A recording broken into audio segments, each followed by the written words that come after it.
and we had the same style sheet metal Right. heater Right. and cast iron stove Right. for cooking. So it's tough. Yeah, but it was, it would be so cold that we would put a lot of, and fire up that heater so hot that all the sheet metal chimney will get red hot too. Yeah. Okay, eventually you left there too, and Yeah. you moved to South Surrey. Can you tell us about that? Yeah, sure. Before we left, we had to make a little bit more money. Uh-huh. And my father saved enough money to buy a property in South Surrey, on the coast here. Okay. Yeah, and he bought 10 acres. Uh-huh. After working that summer in the Okanagan, we all moved. So 1949 is when the government. Yes, it gave us the freedom, complete freedom to move around. And this was 5 years after the war ended. Yes. Okay. Yes. So from so by that time I was in grade 10. And I remember that I was, as a kid, in grade 8, I was hired by the mining company to work for them during the summertime. And I couldn't go underground, I was only in grade 8. So I was given a shovel and a pick, Mm-hmm. and earned something like 35 cents an hour. Yeah. Right. And every little bit helped. Right. So we consolidated the money, and my father, as I said before, came out to the coast and found this property in South Surrey, and that's where we moved. And on that property, there was an old house. Everybody put their strength, whatever we had, even the girls, my sisters, put our effort together, and we cleared the So in 1941, before the war, in 1940, your family's just starting out. Your father's built a house himself. It Yes. seems like your fortunes are getting better. Yes. And then for the next 8 years, basically your family was forced to go to different places just to survive, Yes. and you had no freedom, No freedom. and could go, and then very stark choices Yes. for and your family hadn't done anything wrong. And now as an adult, Yeah. how do you feel about this, what the government did to you? How do you feel about this? Well, And not just to you, but to your family. Well, from a large family, coming from a large family and being the top 2 or 3, Uh-huh. we had to support the other younger one. Right. My parents in schooling, but they were coming up in high school ages and things Right. like that. So I had to stay behind after I finished high school. My feeling is I lost this time where I wanted to become a certain, I missed out in the schooling because I had to stay back home. Right. And I couldn't get into higher education. Right. My younger brothers and sisters, they went into universities Right. and colleges. Do you feel angry about this? Well, in a way, I do have misgivings that I wasn't, it's taken away my life. Your childhood. My, although in my boyhood I enjoyed it, Right.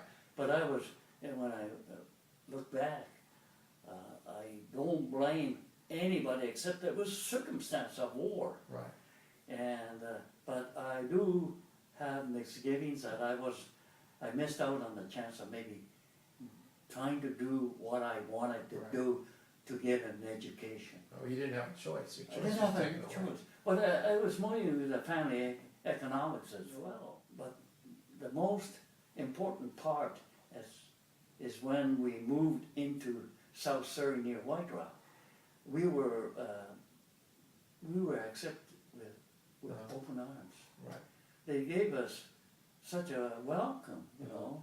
And all family members went to school there, high Right. school, and they were very, very friendly to us.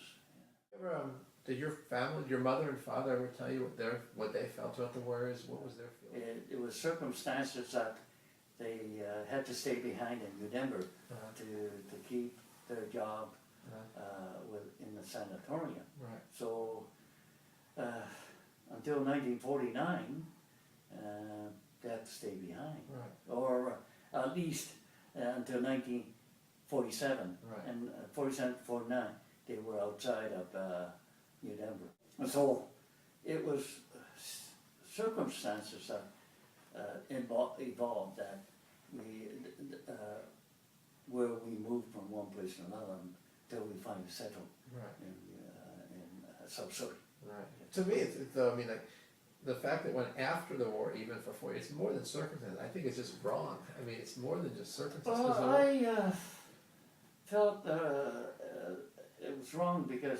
mainly because we were taking away our opportunity and the time factor, length of time, you know, where we grew. Because it's like people in Japan, people have this image of America and Canada like it's a land of opportunity and you can do all these things, but you weren't given that chance. No, we were restricted in a lot of ways, yeah. And we have to go in a short time, but a couple more questions. Sure. So eventually, many, many years later, there was a movement and then the government apologized finally. Yes, redress. Right. How do you, can you tell us about that and what you think about that? It was only a token thing. They couldn't pay back the loss of our years of containment or internment camps and our freedom. Took away our freedom. I'd like to conclude but in my experience that I do not have any regrets because when we were all interned at the same time, there were rich people, there were poor people, became sane. Like the communist kind of idea where we became sane. And I don't feel regrets about it, but we have survived. How we don't know, but we did survive. Ways and means of survival. But we have to really rely upon somebody more powerful than we are. And we had the opportunity to do this, to have faith and this growth of ourselves as well, you know, and to keep a positive attitude. Let's grow. Let's grow together with the community around us. You know, that's a very important message. And having regrets is a negative thing. You don't grow that way. You know, so having faith, have the guts to work hard, will take you somewhere. And that's how we had our experience. My experience was that, and I was able to later on go into technical school where I had a job for 37 years in the airline business.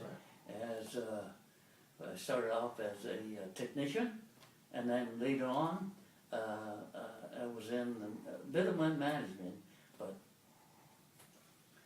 I retired as I thought successfully, living out my journey of life. But after the war, when we moved in South, they welcomed us.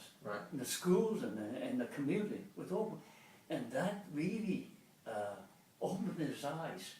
You know, don't be negative. Don't regret anything. And let's live. Let's make a living. But anyway, that's the journey that I took. Thank you. Thank you very much. I hope our students can understand. I think it's very inspiring.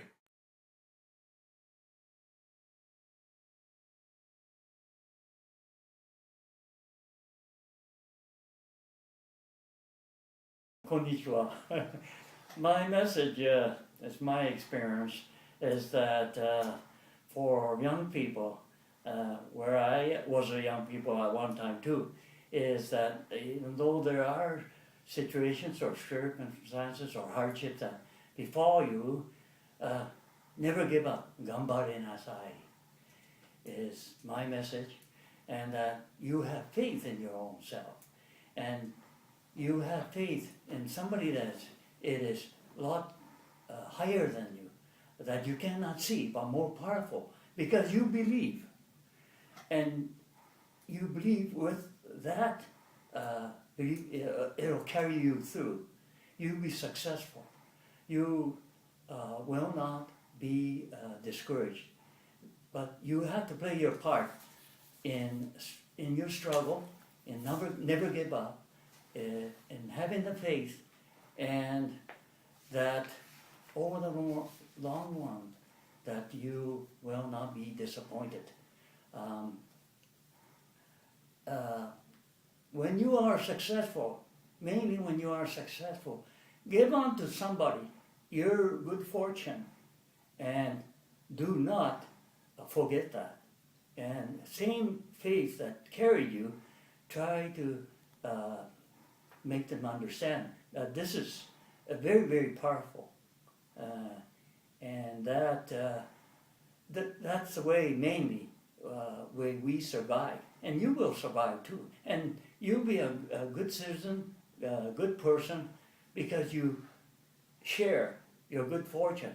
Well, you may have a bad situation, but you don't give up. You keep going.